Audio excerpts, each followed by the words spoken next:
귀한 찬양 감사합니다. 우리 하나님 말씀은 누가복음 12장 13절부터 21절까지 봅니다.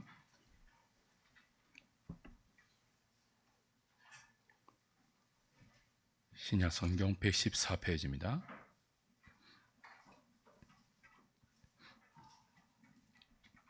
누가복음 12장 13절부터 21절까지 제가 한 절, 여러분이 한 절 교독합니다. 무리 중에 한 사람이 이르되 선생님, 내 형을 명하여 유산을 나와 나누게 하소서 하니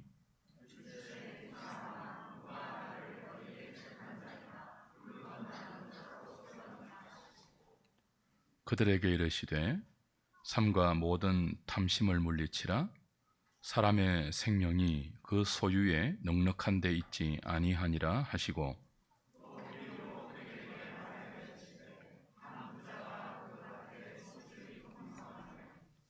심중에 생각하여 이르되 내가 곡식 쌓아 둘 곳이 없으니 어찌할까 하고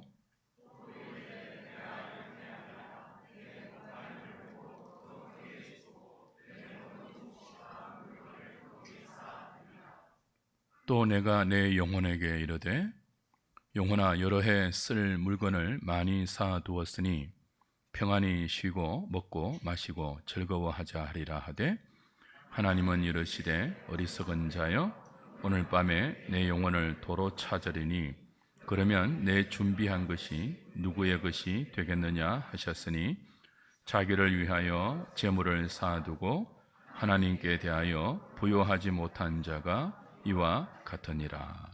아멘.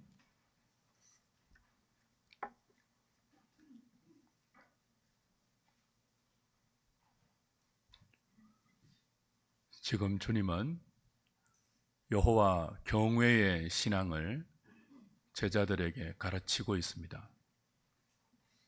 너희가 나의 친구고 너희가 나의 제자라면 사람을 두려워하지 말고 하나님을 두려워하는 여호와 경외의 신앙으로 언제 어디서든지 어려움과 곤란한 상황 중에도 주를 시인하라 말씀하셨습니다. 그러나 주님의 이 말씀을 듣고 있는 무리들 중에는 여전히 자기 권리, 자기 욕심에만 매달려 있는 사람들이 있었습니다. 그 중에 하나가 예수께 나와 이렇게 말합니다. 선생님, 저의 형에게 명하여 유산을 저와 나누도록 해 주십시오. 유산, 분배 문제를 주님께 들고 나왔습니다. 주님이 이 사람에게 이렇게 답하십니다. 14절, 15절 다시 보십시오.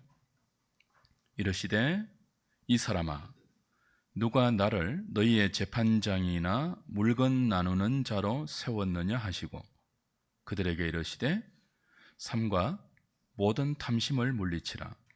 사람의 생명이 그 소유에 넉넉한 데 있지 아니하리라. 당시 이스라엘의 유산법은 신명기 21장 17절의 규례에 따라서 장자가 2배를 받고 나머지를 형제들이 나누었습니다. 그런데 이 집에는 형들이 어떻게 했는지 모르겠지만 동생이 아버지의 유산 분배에 대해서 억울한 마음을 가지고 있습니다. 그래서 주님께 나와 하소연했죠. 이 하소연에 대해서 주님의 답변은 나는 너희의 재판관이 아니다. 유산을 분배하는 문제를 중재하는 중재관도 아니다. 그러니 나에게 그런 요구하지 말라. 그리고 뒤이에 나오는 말씀이 조금은 충격적이에요. 사람의 생명이 소유의 풍성함, 소유의 넉넉함에 달려 있지 않으니 탐심을 주의하라. 3과 모든 탐심을 조심하라. 탐심과 이 사람의 하소연을 주님은 연결시킵니다.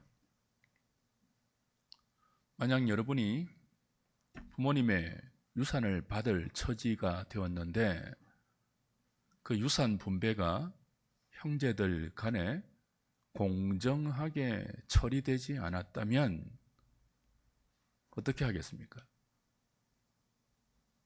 형이 다 가졌거나 형이 많이 가졌어요. 동생들이 어떻게 하겠습니까? 억울한 마음 들지 않겠습니까? 마땅한 자신의 권리를 받지 못했다고 생각하면 억울한 마음이 드는 것이 인지상정 아니겠습니까? 그래서 그 억울한 마음을 가지고 주님께 나와 하소연한 거죠. 선생님, 당신은 랍비가 이 재산 분배의 문제를 해결해 주었거든요. 랍비, 선생님, 뭐 그런 뜻이에요. 주님을 랍비, 선생님이라고 부르면서 이 문제 좀 해결해 주십시오라고 들고 나왔잖아요. 억울해서 문제를 들고 나왔는데 그 억울한 사람 앞에 주님은 이렇게 말씀하시는 거죠. 너의 억울함은 탐심이 들어있다. 나는 너희의 억울함을 해결해 주는 문제 해결사가 아니니 그런 요구 내게 하지 말라. 탐심을 버리라. 그렇게 말씀하시죠. 레디칼합니다. 좀 충격적이죠? 우리는 탐심이 우상 숭배라는 성경의 진리를 들어서 알고 있습니다. 그건 수긍해요. 탐심이 죄죠. 우상 숭배죠. 그런데 유산 분배를 공정하게 받지 못해서 억울한 마음을 가지고 있는 이 사람에게 왜 주님은 네가 탐심이 있다라고 말씀하시죠? 억울함이 탐심이 됩니까? 그럴 수 있습니다. 우리의 속마음을 꿰뚫어 보시는 주님은 지금 억울합니다 라고 하소연하는 이 사람의 억울함 기저에 탐심이 근거가 되어 있다는 사실을 파악하신 거죠. 지금 이 사람은 억울함을 전면에 내세웁니다. 그러나 그 억울한 배후에 뭐가 있다고요? 탐심이 있다고요. 그래서 그의 탐심을 무리들 앞에 드러내시죠. 사랑하는 여러분, 탐심이 무엇입니까? 더 가지고 싶은 욕망이죠. 이 욕망은 싸움을 촉발합니다. 더 가지려면 다른 사람과 다투어야 돼요. 주님은 우리의 탐심을 충족시키기 위해서 오신 메시아가 아닙니다. 주님은 우리 욕망의 해결사로 오시지 않았습니다. 주님은 십자가에서 우리의 죄를 짊어질 생명의 구원자로 오셨습니다. 그리고 지금 그 길을 가고 있습니다. 그런데 이 사람은 억울함을 가장한 탐심으로 주님 앞에 나와 자신의 탐욕을 채워주십시오. 그 문제를 해결해 주십시오 라고 당당하게 요구한 거죠. 주님은 이 사람 앞에서 이 사람을 둘러싸고 있는 무리들과 제자들을 함께 묶어서 이렇게 말씀하십니다. 얘들아, 여러분들이요, 인생이 탐심을 버리지 않는 한 모든 분쟁에서 자유로울 수 없다. 탐심을 갖고 있으면 형제들 사이에도 싸운다. 부모와 자식 사이에도 싸운다. 교인들 사이에도 싸우죠.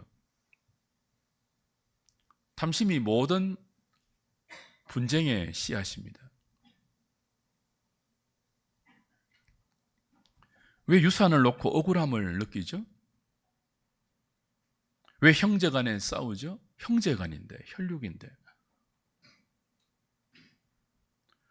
왜 조금의 자신의 권리라도 침해당하면 분노하죠? 주님 말씀하십니다. 탐심 때문이다. 너희들은 정당하다고 말하지만 이건 내 권리예요, 주님. 이건 내 권리 아닙니까? 근데 왜 형이 내 권리를 빼앗죠? 억울하잖아요. 주님 이거 해결해 주셔야죠. 그래야 랍비 아닙니까? 그래야 그리스도 아닙니까? 그렇게 말하는데 주님 뭐라고 대답하신다고요? 나는 너희들의 이 문제의 재판관 아니다. 너희들의 탐심으로 벌어진 싸움에 내가 중재하는 중보자 아니야. 나는 생명을 위해서 왔다. 근데 말이야, 생명은 소유의 풍성함에 달려있지 않아. 생명을 누리려면 탐심을 주의해야 돼. 그렇게 말씀하시는 것입니다.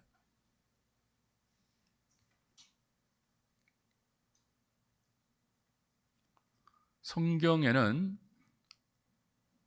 생명을 의미하는 생명으로 번역할 수 있는 두 가지 단어가 신약 성경에 있습니다. 하나는 조에라는 단어이고 하나는 푸시케라는 단어예요. 이 푸시케라는 단어는 정확하게 번역하면 목숨으로 번역할 수 있습니다. 하나님이 흙으로 사람을 지으시고 그 코에 무엇을 불어넣었어요? 생기를 불어넣으니까 생명이 되었죠. 살아있는 푸시케, 살아있는 존재, 목숨, 푸시케예요. 육신으로 번역할 수도 있고 자기중심적인 자아로 번역할 수도 있습니다. 또 다른 단어 하나가 조에라는 단어예요. 뭐라고요? 조에라는 단어예요. 이건 하나님과의 관계에서 오는 본질적인 생명입니다. 그러니까 하나님과 연합되어 있을 때 하나님의 생명이 그에게 함께 공유되는 상태, 그게 뭐라고요? 조에입니다. 그러니까 주님 말씀하셨죠. 생명은 소유의 넉넉함이 달려있지 않다. 생명은 어디에 달려있다고요? 하나님과의 연합에 달려있다. 왜냐하면 하나님이 생명이니까요.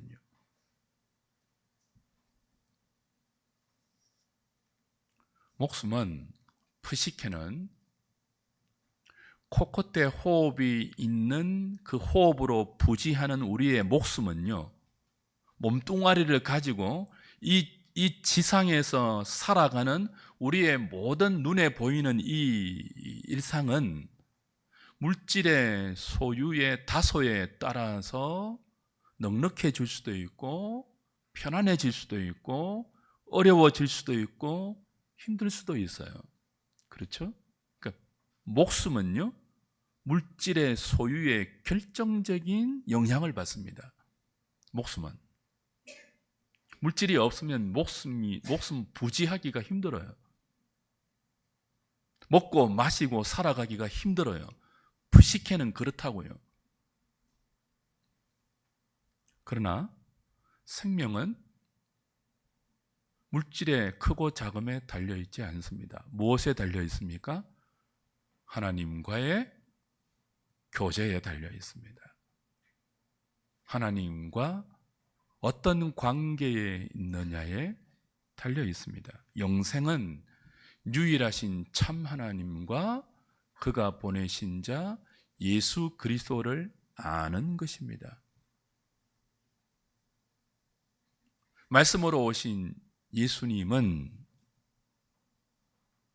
생명을 가지신 분이고 그 생명은 세상의 빛입니다. 주님이 온 것은 자기 백성에게 이 생명을 주되 풍성히 주기 위해서입니다. 지금 예수 그리스도는 자기 백성에게 생명을 주기 위하여 그 생명을 방해하는 죄를 처리하고자 십자가에 죽으시려고 예루살렘으로 올라가고 있습니다. 생명을 주기 위해서 당신을 죽이십니다. 그 여정 중에 있습니다. 근데 이 사람이 뭘 요구한다고요? 자기 푸시키에 연관된 자기의 탐심이 기저가 되어 있는 더 많이 가지고 싶은 욕망의 자기 충족을 위하여 생명을 주기 위하여 자기 목숨을 내어놓는 주님에게 재산 분배를 더 많이 받을 수 있도록 주님이 내 형에게 말씀해 달라고 요구하는 거예요. 주님 그 요구를 거절하시죠.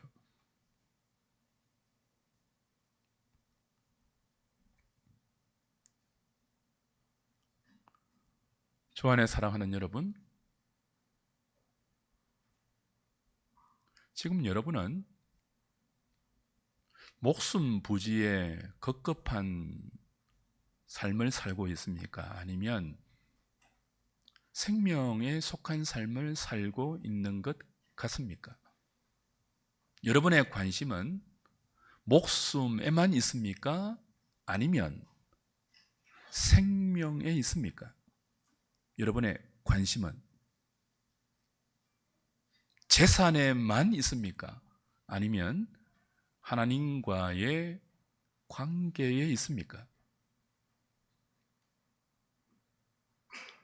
강력하게 이를 도전하시기 위해서 주님은 한 비유를 드십니다. 16절부터 21절 보십시오. 또 비유로 그들에게 말하여 이르시되 한 부자가 그 밭에 소출이 풍성하매 심중에 생각하여 이르되 내가 곡식 쌓아둘 곳이 없으니 어찌할까 하고 또 이르되 내가 이렇게 하리라. 내 곡간을 헐고 더 크게 짓고 내 모든 곡식과 물건을 거기 쌓아두리라. 또 내가 내 영혼에게 이르되 영혼아 여러 해 쓸 물건을 많이 쌓아두었으니 평안히 쉬고 먹고 마시고 즐거워하자 하리라 하되. 20절 같이 읽겠습니다. 시작.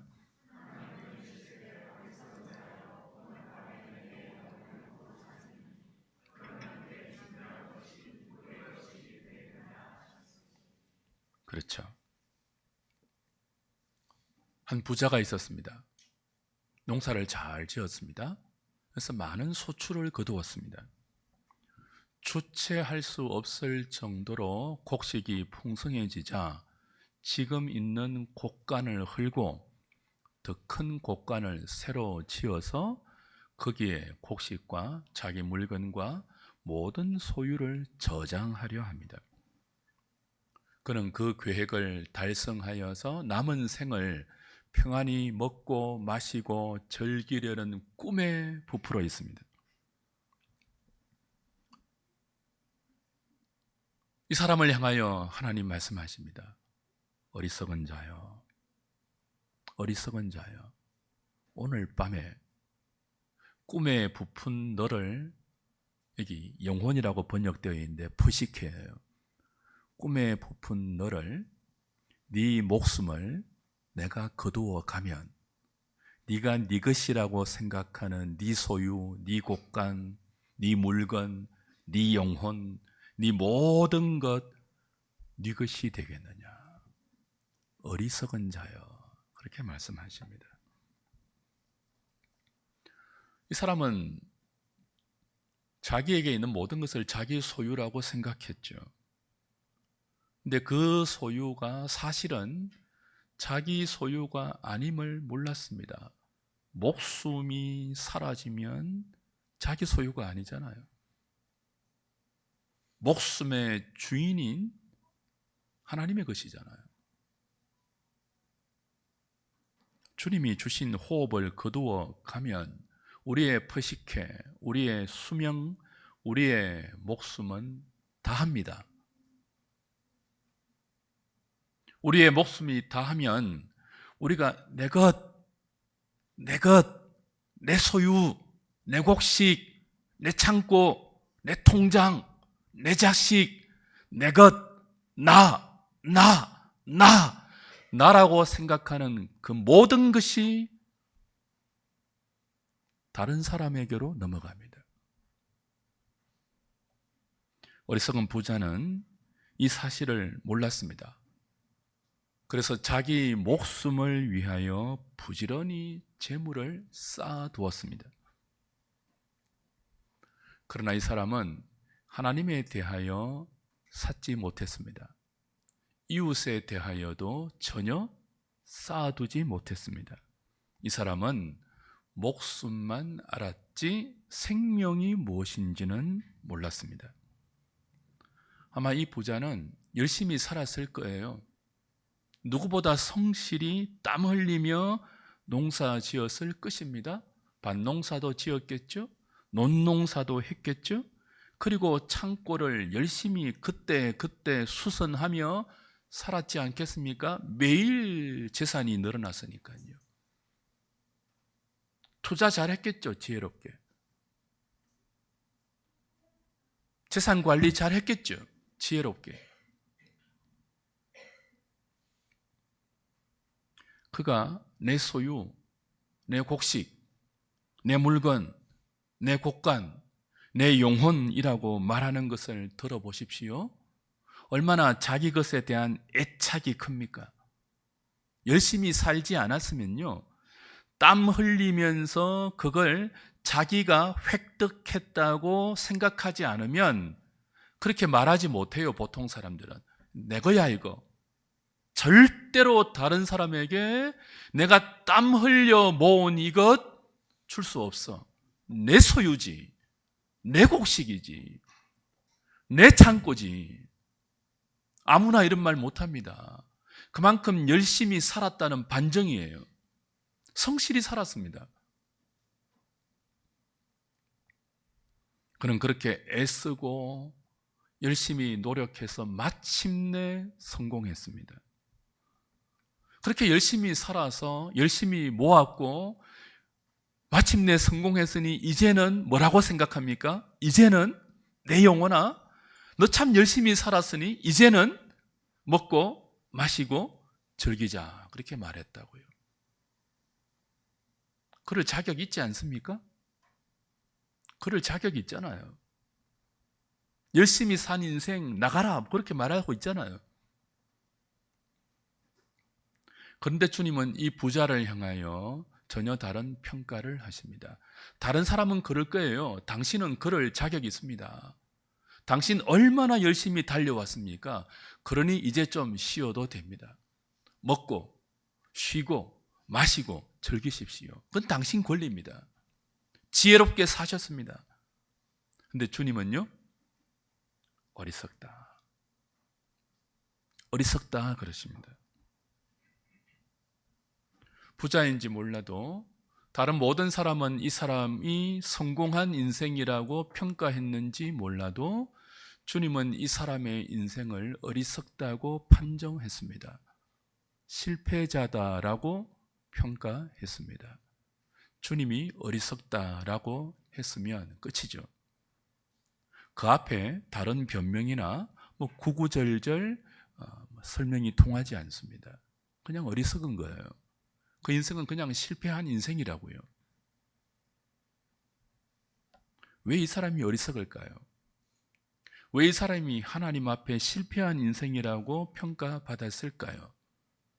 인생의 참 주인이 누군지 몰랐기 때문이죠.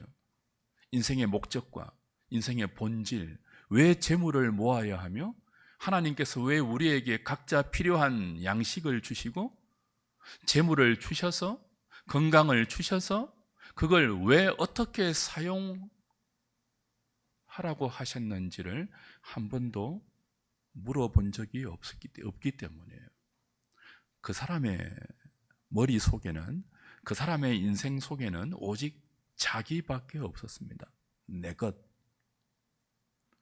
그것을 주신 하나님 염두에 없었다고요. 그것을 함께 나눌 수 있는 이웃, 그 사람의 의식 속에는 없었다고요. 실패한 인생이죠. 그는 재물을 모을 준비만 했지 그 재물을 어떻게 사용해야 할지에 대해서는 아무런 지식이 없었습니다. 그는 이 세상 살이를 위해서는 누구보다 많이 준비했지만 영원한 인생을 위해서는 하나도 준비하지 못했습니다. 그는 자기 목숨이 유한한지를 몰랐습니다. 올해 통계에 의하면 지금 2025년 전 세계 하루 평균 사망자가 17만 2,800여 명입니다. 하루에 17만 2,800여 명이 죽어나갑니다. 하나님께서 지금도 1초에 2명, 1분에 120명의 푸시케 목숨을 거두어 가고 계십니다. 1초에 2명입니다. 째깍 2명이 하나님께 불려갔습니다. 째깍 4명이 불려갔습니다. 지금도 그렇습니다. 그래서 에단이라는 철학자는 이렇게 말했습니다. 인생은 일생이라서 불안하다. 인생은 일생 한 번뿐이라서 불안하다. 언제 불려갈지 모르기 때문에. 시인 바이런도 이렇게 말했습니다. 인생은 텅 빈 거품, 만추의 낙엽, 꽃과 열매는 떨어지고 벌레 먹어 날 것만 남는 비에, 그렇게 말했습니다. 셰익스피어는 그의 희곡 맥베드에서 이렇게 말했죠. 인생은 어스대며 무대 위에서 나타났다가 그 후에는 영영 소식도 없이 사라지는 불쌍하고 초라한 배우와 같다. 자기를 향하여 내 영혼아, 여러 해 쓸 물건을 많이 쌓아두었으니 평안히 쉬고 먹고 마시고 즐거워하자라고 한 이 부자는 이 인생의 유한함을 몰랐습니다. 많이 곳간에 쌓아두면 모든 것이 해결될 줄 알았습니다. 이 사람은 오늘 밤 하나님께서 자기 목숨을 거두어 갈 수 있다는 사실을 망각하고 살아왔습니다. 째깍하면 하나님이 자신을 불러갈 수 있다는 사실을 잊었다고요.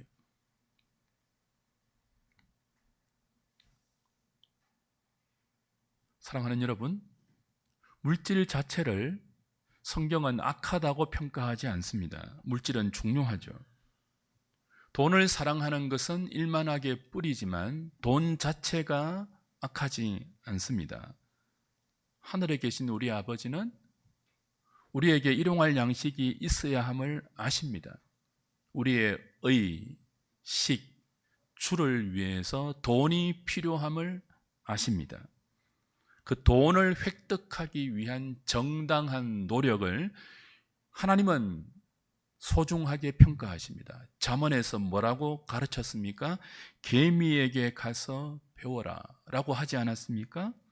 개미가 얼마나 열심히 모으는지 그 개미에게 가서 성실히 사는 것과 정당하게 모으는 지혜를 배우라고 가르쳐 주셨습니다. 성경은 물질을 모으는 정당한 노력이 악하다고 한 적이 한 번도 없습니다. 그러나 말입니다. 물질을 모으는 정당한 노력보다 더 중요한 사실이 있습니다. 정당한 노력으로 정당하게 모은 그 물질을 어떻게 사용해야 하느냐, 물질을 모으는 목적과 가치가 더 중요합니다. 이 부자는 그걸 몰랐어요. 그러니 어리석죠. 깔뱅은 물질에 대해서 인생을 두 부류로 분류했습니다. 하나는 거울 앞에 서는 인생, 또 다른 한 부류는 창문 곁에 서는 인생.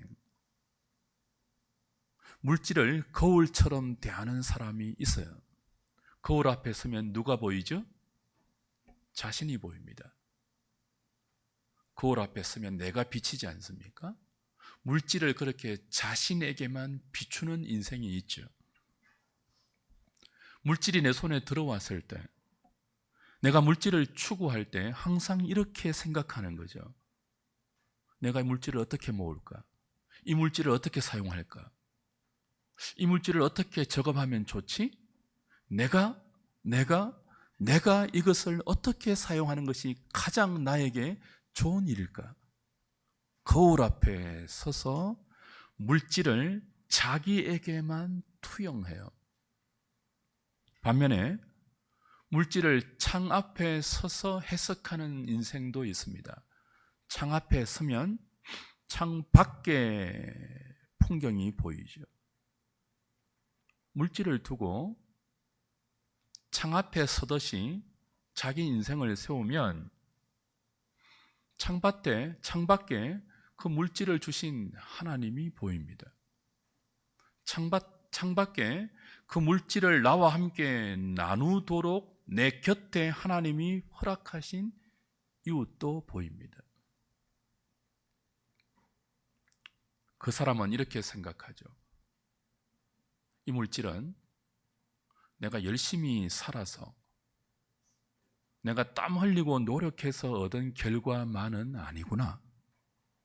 내가 땀 흘릴 수 있는 성실함을 갖도록 하나님이 건강을 주셨고 성실함을 주셨고 모든 여건을 허락하셨구나. 이 물질을 얻은 겉에 보이는 피상적인 결과는 내 노력의 산물이지만 그 배후에 나를 여기 있게 하신 하나님이 계시구나. 이 물질은 하나님께 속한 것이구나. 물질의 주인이신 하나님이 나의 노력을 통해서 지금 이 물질을 내게 허락하신 것은 창밖에 내 눈에 보이는 나 말고 또 다른 저 이웃을 위해서 허락하신 거구나. 그런 생각을 물질을 대할 때 창밖의 관점으로 보는 사람은 갖게 되죠. 지혜로운 사람입니다. 거울 인생은 거울 앞에 서서 물질과 그 물질에 연관된 모든 것들을 자기만 투영하면서 생각하는 사람은 하나님 앞에서 어리석다 평가받을 것입니다. 그러나 물질을 대할 때 창밖의 관점으로 대하면서 하나님과 이웃을 물질과 연관시켜서 생각하고 그렇게 살아왔던 사람은 지혜롭다, 착하다, 잘했다, 충성했다라고 칭찬받을 것입니다. 마지막으로 주님은 이 비유를 끝내시면서 이렇게 말씀하십니다. 21절 보십시오. 21절 같이 읽겠습니다. 시작.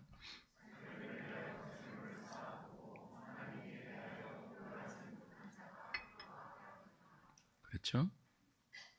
이 부자는 자기를 위하여 재물을 쌓아 두었는데 하나님에 대하여는 부요하지 못했습니다. 곡식 창고는 준비했지만 영생을 준비하지는 못했다는 말씀이죠. 자기 인생을 위해서 이 부자는 철저한 계획을 잘 세웠습니다. 추도 면밀한 계획형 인생입니다. 그리고 그 계획을 추진하는 추진력이 있었습니다. 물샐 틈 없이 인생을 설계했습니다. 여러 해를 그 설계 가운데 집어 넣었습니다. 노후도 있었고요. 평안함과 즐길 수 있는 계획도 다 들어 있었습니다. 그러나 그의 모든 철저한 계획 속에 없는 것이 있었죠. 무엇이 없었습니까? 내세가 없었습니다. 하나님이 없었습니다. 이웃이 없었습니다. 오직 자기 자신과 현세만 있었습니다. 많은 사람이 이렇게 삽니다. 지금도. 목숨을 위해서 얼마나 엄청난 시간을 투자합니까? 미래를 위해서 얼마나 많은 계획을 세웁니까? 학업 계획, 취직 계획, 결혼 계획, 집장만 계획, 자녀 출산, 양육 계획, 여러 계획을 사람들이 철저하게 세웁니다. 그러나 그 철저한 계획 속에 영생을 위한 준비가 없는 인생이 너무 많습니다. 다른 건 다 예측하려고 합니다. 다른 건 다 준비하려고 합니다. 그러나 정작 가장 중요한 자신의 조의 생명에 관한 준비는 너무나 소홀합니다. 하나님을 만날 준비를 하지 않습니다. 죽음의 강을 건너 하나님 앞에 설 준비를 하지 않습니다. 이 부자는 오늘 밤 네 영혼을 도로 찾아가면 네가 준비한 것이 누구의 것이 되겠느냐는 하나님의 질문에 침묵했습니다. 대답하지 못한 거예요. 여러분이라면 이 질문 앞에 준비되어 있습니까? 오늘 밤 여러분의 프시케를 하나님이 찾아가신다면 여러분 어떻게 되겠습니까? 오늘 밤 여러분의 심장이 멈춘다면 그 상황에 여러분은 준비하고 계십니까? 사람에게 한 번 죽는 것은 정한 이치입니다. 그 후에는 심판이 있습니다.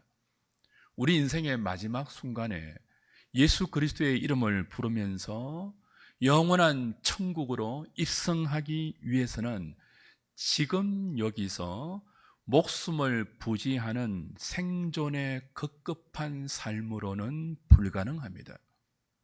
우리 인생의 마지막, 주님이 우리에게 얘야 이제 오너라 라고 부르실 때 우리 코끝에 호흡이 다하고 하나님 앞에 불려갈 때 주 예수의 이름을 부르면서 성부 하나님이 준비하신 영원한 우리의 천국 면션에 입성하기 위해서는 지금 현세 여기 이 땅에서 우리의 삶을 목숨 부지하기에 급급한 삶이 아니라 탐심을 내려놓고 하나님과의 관계의 소중함을 인식하고 생명에 속한 삶을 믿음으로 지금 여기서 살 수 있어야 합니다. 여러분은 목숨에 속한 인생입니까? 아니면 생명에 속한 존재입니까? 소망하기는 우리 모두 하나님이 부르시는 그날 생명에 속한 존재로 주 앞에 서서 잘 살았다, 지혜로웠다, 수고했다, 이제는 수고를 거치고 나와 함께 쉬자, 그 복된 안식에 동참할 수 있는 저와 여러분 우리 모든 하누리 식구들 되시기를 주님의 이름으로 축복합니다. 찬송가